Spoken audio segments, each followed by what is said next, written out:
Hello guys, আমি সুমন। আর আজকে আমার একটা নয়, দুটো নয়, তিনটে কাজ।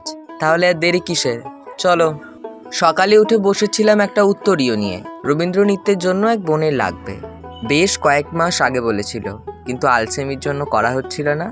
আর এখন যেহেতু লাগবে, তাই তাড়াতাড়ি নিয়ে আজকে বসতেই হলো। তোমরা যদি চাও টিউটোরিয়ালটা আমি পরের ভিডিওতে দিয়ে দেবো। আসলে কাপড়টা পাতলা থাকার কারণে বিশাল অসুবিধা হয়েছে রং করতে। তবে এখানেই শেষ নয়, এরপরেই পাশের বাড়ির এক ভাই এসে বলল আমার স্কুল প্রজেক্টের ফ্রন্ট পেজ করে দিতেই হবে। তাই অগত্যা সেটা নিয়ে আবার বসলাম। এই ফাঁকে জানিয়ে দিই, অয়ন শিকদার আমার ইউটিউব ভিডিওতে কমেন্ট করেছে, দাদা আমি বাংলাদেশ থেকে তোমার ভিডিও দেখি, আমার নাম অয়ন, একটা ভিডিওতে আমার নাম নিও। তো তোমার নামটা নিলাম আমি। সত্যি বলতে তোমাদের ভালোবাসায় আমি আপ্লুত। আর হঠাৎ করে এই যে কুকুর বিড়ালগুলো আঁকছি, এটা হচ্ছে 3 নম্বর কাজ। আমার এক পিসিমণির পরীক্ষায় কালকেই লাগবে। যাই হোক, এই 3টে কাজ তোমাদের কেমন লাগলো অবশ্যই জানিও কিন্তু।